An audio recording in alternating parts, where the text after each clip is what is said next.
വീടിന്റെ അകത്ത് കുഞ്ഞുങ്ങൾ മൂത്രമൊഴിച്ചാൽ അതെങ്ങനെ ശുദ്ധിയാക്കണം ഉമ്മമാര് പഠിച്ചിരിക്കണം. ഇന്ന് പല സ്ത്രീകളും ചെയ്യലെന്താ, ഒരു കുഞ്ഞ് ഇതുപോലെ ഉറച്ച തറയിൽ മൂത്രമൊഴിച്ചാൽ, ഇപ്പൊ സിമന്റെങ്കിലും ഇല്ലാത്ത വീട് കുറവായ നമ്മളെ നാട്ടിൽ, അവിടെ ഒരു കുഞ്ഞ് മൂത്രമൊഴിച്ചാൽ അതെങ്ങനെ വൃത്തിയാക്കുക? ചിലരൊരു പാട്ട വെള്ളം കൊണ്ടുവന്ന് അതിൽ പാരും, എന്നിട്ട് ഒന്നായിട്ട് അവിടെ തേമ്പും. അപ്പൊ എന്തായി? ആ സ്ഥലം ഒന്നായിട്ട് നജസായി. ഇനി അത് ഉണങ്ങിയാലും അവിടെ ശുദ്ധിയാവുമല്ല.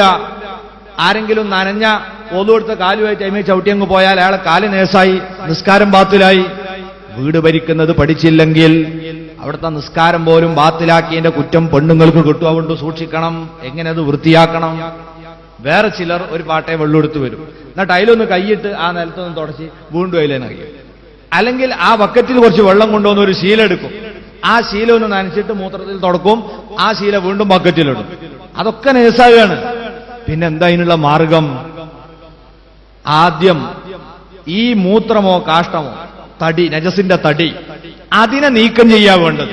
അതൊരു ഉണങ്ങിയ ശീല കൊണ്ട് മൂത്രം ഒപ്പിയെടുക്കുക. അതോടെ ഈ നജസ് മുഖഫഫ് എന്ന ഘട്ടത്തിലേക്ക് മാറുകയാണ്. നജസ് മുഖഫഫായി. ഇനി അത് ഉണങ്ങിയ സ്ഥലത്ത് എല്ലായിടത്തും എത്തക്കത്ത വിധം വെള്ളമൊഴിച്ചാൽ ആ സ്ഥലം വൃത്തിയായി. നിങ്ങൾ തുടച്ചാലും തുടച്ചില്ലൊക്കെ വൃത്തിയായി. മൂത്രത്തിന്റെ തടി എടുക്കാതെ അവിടെ വെള്ളം പാർന്നതുകൊണ്ട് വൃത്തിയാവില്ല. ആ വെള്ളം എത്തുന്ന സ്ഥലമൊക്കെ നേസാവും. അല്ലെ പിന്നെ 2 കുലത്ത് വെള്ളം ഒന്നായിട്ട് പാർന്ന് കെട്ടി നിർത്തണം, അല്ലെങ്കിൽ ആ സ്ഥലം നജസ് മാറൂല. അത് സൂക്ഷിക്കുക. അങ്ങനെ നല്ല വൃത്തി